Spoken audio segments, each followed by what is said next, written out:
Vamos falar sobre romance de época e eu quero falar especificamente sobre 3 livros e como eles foram super diferentes entre si. Um desses 3 livros eu acabei dando 5 estrelas favoritado, o outro eu dei 3 estrelas e o outro 1,5 estrelas e está sendo até agora a minha pior leitura do ano. E o que mais é interessante é o que o livro de 5 estrelas tem em comum com o livro de 1,5, que eles tratam basicamente de um mesmo estereótipo de protagonista masculino, mas de formas totalmente diferentes. E um claramente eu amei e o outro claramente eu não gostei. E vamos começar então pelo livro 5 estrelas favoritado, que foi uma surpresa do meu ano, Um Casamento Conveniente da Tessa Dare. Foi o primeiro livro que eu li da Tessa Dare e eu já me apaixonei totalmente pela escrita da autora. Eu amei o humor dela, eu amei como ela te suga pra dentro da história. Todos esses livros eu li por audiobook em inglês. Esse Um Casamento Conveniente é The Duchess Deal e eu recomendo muito a narração, é feita pela Mary Jane Wells e, assim, excepcional. Mas voltando pra história, Um Casamento Conveniente se trata de um casamento por conveniência. A gente acompanha a Emma e o Lord Ash, o Ashbury. E bem no início, bem no primeiro capítulo da história, o Ash está à procura de uma esposa para ter herdeiros, que ele precisa muito de um herdeiro por causa do legado do pai dele. E bem nesse momento que ele está pensando sobre isso,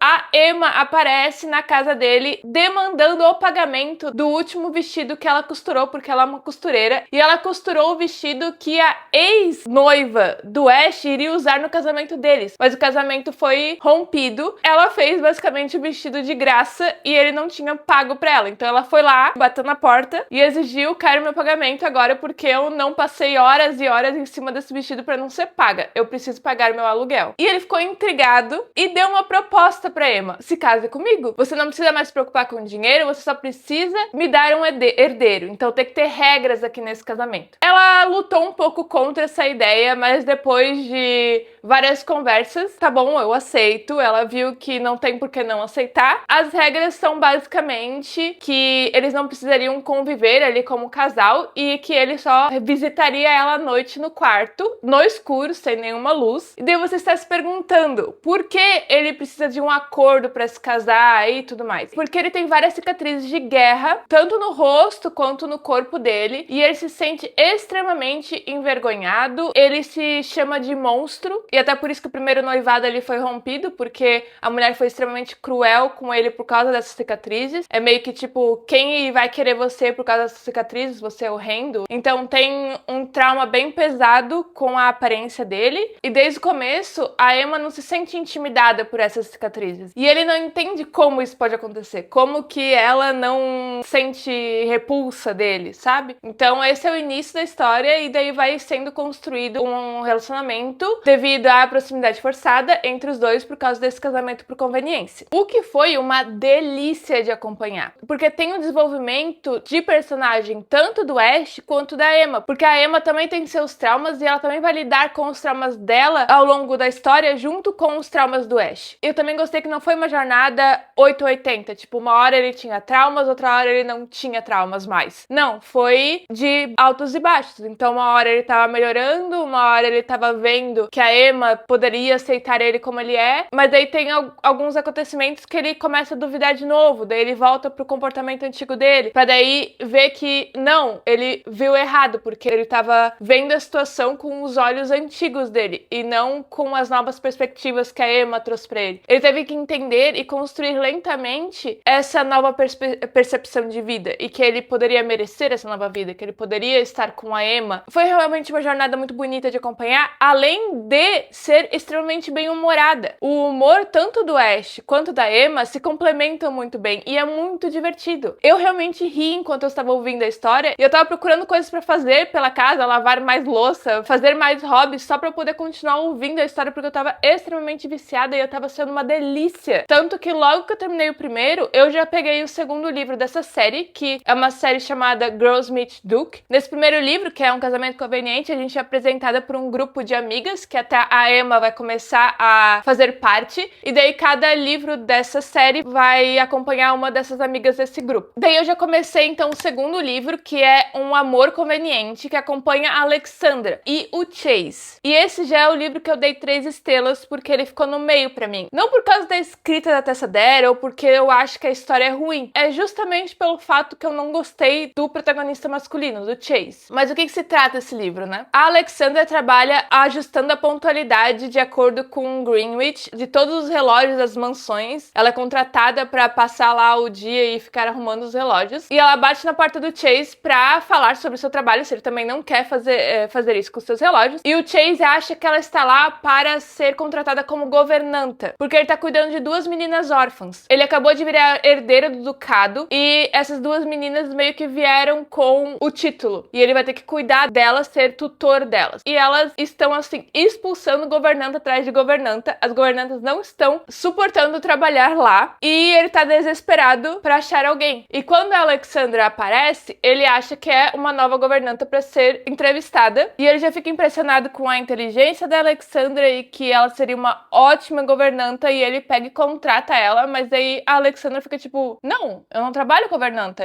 não é isso que eu faço. Só que daí, depois que ela sai da casa dele até a outra casa que ela teria que ir pra arrumar os relógios, ela acaba perdendo suas ferramentas pra arrumar os relógios e meio que perdendo a sua fonte de renda. Então ela volta lá na casa do Chase e acaba aceitando o cargo de governanta pra cuidar da Daisy e da Rosamund. Essas duas são o brilho da história e são um ponto alto da história pra mim. Se eu não me engano, a Daisy tem 6 anos e a Rosamund tem 10. Elas têm personalidades únicas, elas têm bastante dificuldade de confiança, porque elas foram trocadas de casa em casa, de família por família, até elas chegarem ali no Chase. Além disso, elas têm um humor muito mórbido. A Daisy tem uma boneca que é a Millicent, que ela meio que faz um funeral pra Millicent todos os dias, e ela morre de uma doença diferente todos os dias. Ela tem super curiosidades com todas as doenças e fatalidades do mundo, e a Rosamund é uma irmã mais velha, super protetora, que tá sempre lendo, mais quieta, mais fechada e tá sempre tentando proteger a Daisy. Então a Alexandra tem esse desafio pela frente, que é tentar construir um relacionamento de confiança com as duas, pra daí depois tentar ensinar alguma coisa, porque agora elas não estão aceitando nenhuma palavra vinda da Alexandra, então ela tem que ter esse jogo de cintura aqui e tentar construir um relacionamento. E esse relacionamento entre a Alexandra e as meninas, eu achei muito divertido, eu achei muito apaixonante. Ao contrário da construção do relacionamento entre a Alexandra e o Chase. Porque o Chase é aquele estereótipo masculino mulherengo que pega todas as mulheres, sempre pegou todas as mulheres, mas daí agora que a Alexandra chegou na vida dele, ele não quer mais nenhuma, ele quer só a Alexandra. E daí tem aqueles momentos que ele, eu vou ter que pegar outra mulher, porque daí eu vou tirar a Alexandra da minha mente, mas não dá certo, porque obviamente ele só pensa na Alexandra. E isso não me cativa. Eu não gosto desse tipo de livro, mas aí é uma opinião pessoal. A escrita da Tessa Dare continua mesmo. O humor continua o mesmo, é viciante do mesmo jeito. Eu só não achei esse casal tão apaixonante quanto o primeiro casal. Ele me lembra muito até o livro do Benedict Bridgerton, que é Um Perfeito Cavalheiro, da Julia Quinn. É a mesma vibe. Eu também não gostei do Benedict Bridgerton no livro. A série salvou um pouco, eu gostei muito mais da série, até eu vou continuar apenas assistindo a série e não lendo mais os livros. Então eu sei que o problema sou eu. E eu tô pra ler o terceiro da série, eu quero ler entre esse mês e mês que vem. Eu só tô terminando um outro audiobook primeiro e eu acho que o próximo vai ser o terceiro da série. E agora a gente vai entrar no livro que eu realmente não gostei, que é considerado um dos clássicos de romance de época, tanto que foi por isso que eu peguei ele pra ler, que é O Príncipe dos Canalhas, da Loretta Chase, que eu também ouvi por audiobook em inglês, que é Lord of Scoundrels. Tem na Audible e a narração é muito boa. Não porque o livro que eu não gostei que a narração é ruim, não, a narração é bem boa. Quando eu terminei de ouvir, eu até fui ver quantas páginas tem um livro físico, porque pra mim pareceu que ela tinha, sei lá, 500 páginas, mas não, tem só 380, se eu não me engano. Pra mim pareceu muito mais longo, ele se arrastou assim de um jeito. E eu só terminei esse livro porque eu realmente queria ver até onde ela iria e porque eu queria vir aqui falar com todos os fatos, né? Aqui a gente acompanha a Jéssica,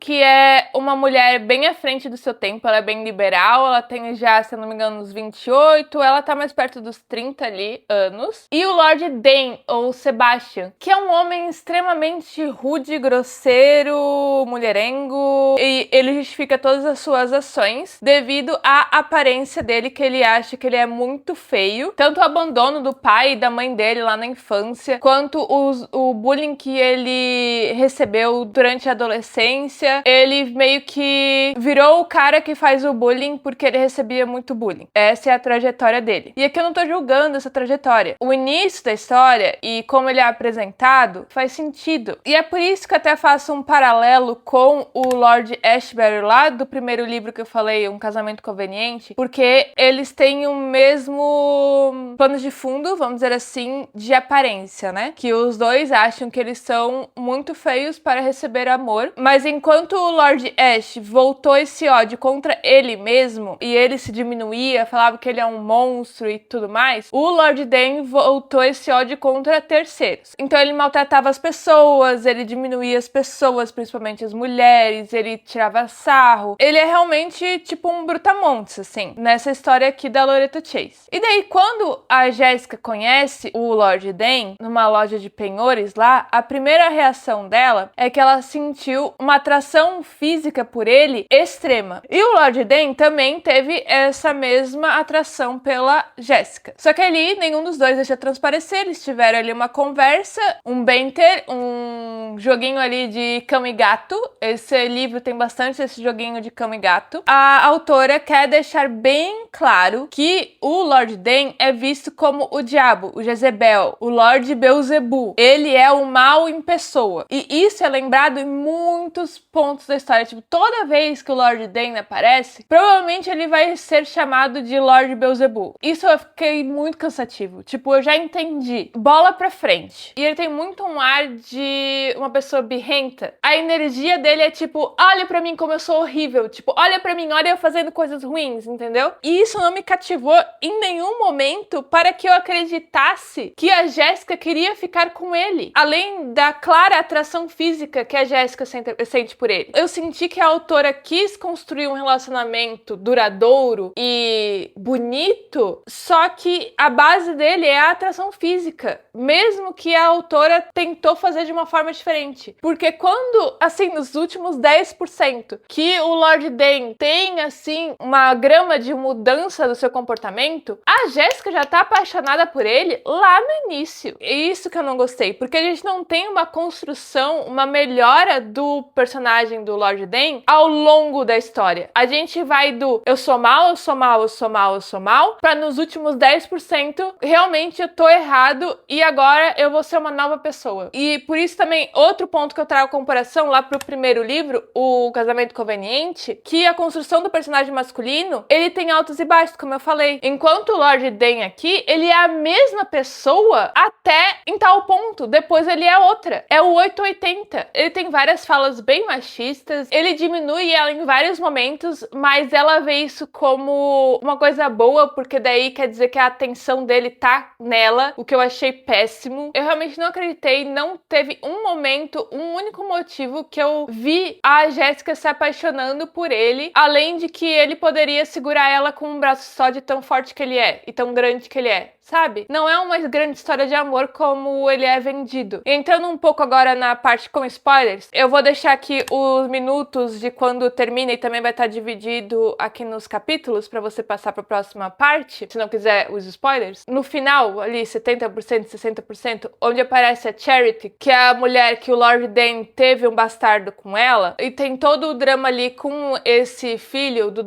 Lord Dane, que é a Jéssica, quer muito abrigar, quer muito acolher, e o Lord Dane não quer, e depois no momento ele aceita e daí ele vira um novo homem por causa desse filho. Eu achei tão absurdo as coisas que ele fala. Tipo, ela não fez esse filho sozinha. Tudo bem que ela é retratada aqui como pessoa horrível, que não cuida do filho, que realmente fez isso apenas para se aproveitar da riqueza do Lord Dane. Mas eu acho que seria tão mais enriquecedor se não tivesse feito isso tão escrachado e que o Lord Dane pelo menos tentasse ser uma pessoa melhor pro filho. Mas não, foi a Jéssica que fez tudo isso. E foi porque a Jéssica que fez tudo isso que ele teve o arco de redenção dele no final. Bem pouco, porque não é visto nas páginas. É tipo uma promessa de... Voltando agora sem spoilers, eu senti que a Jéssica criou um personagem do Lord Dane na cabeça dela. Ela criou um homem que ela queria pra ela e se apaixonou por essa imagem. E daí tentou fazer com que o Lord Dane se encaixasse nessa nova imagem que ela tinha dele. A Jessica é uma personagem interessante, tanto que ela faz umas coisas ali com ele que é bem diferente do que normalmente aconteceria no tipo de história dessa. Só que ela é realmente muito superior a ele. É até cômico fazer essa comparação e é cômico tentar fazer os dois ficarem juntos sem o Dan ter um pingo de construção ali do personagem. Então esse livro eu acabei dando 1.5 estrelas pra ele. Eu realmente não gostei, deu um gosto bem amargo pra mim, e tanto que foi onde eu parei de ouvir e ler romance de época por agora. Eu vou retomar daqui a um tempo. Eu tô lendo outros gêneros pra dar uma variada, pra também não entrar numa ressaca literária. E aqui a gente vê que mesmo tendo bases parecidas e estereótipos masculinos e até femininos parecidos, tu pode construir uma história totalmente diferente uma da outra. Uma mudança simples pode fazer um livro ser incrível e o outro livro não funcionar pra você. E essas diferenças eu gosto muito de ver. E quanto mais você lê, e até de um gênero específico, mais você consegue ver esses padrões e mais você vê o que você gosta e o que você não gosta, e isso eu tô achando bem interessante. Eu quero testar outras escritoras clássicas do romance de época, principalmente aquela Lisa Kleypas, que tem vários livros também, e tem muita gente que fala muito bem dos livros dela, e eu tô bem curiosa pra ver se eu gosto. E também eu quero muito continuar a série Girls Meet Duke, da Tessa Dare, e também os outros livros da Tessa Dare. A escrita dela realmente me conquistou de um jeito chocante. E lembrando que todas as resenhas de todos os livros que eu leio estão sempre lá no meu perfil da Favobooks. É só acessar favobooks.com/Ana com 2 N's, mas o link sempre está na bio do canal e também aqui na descrição. E o que vocês acharam desses livros que eu falei? Vocês têm alguma indicação de romance de época? Até a próxima!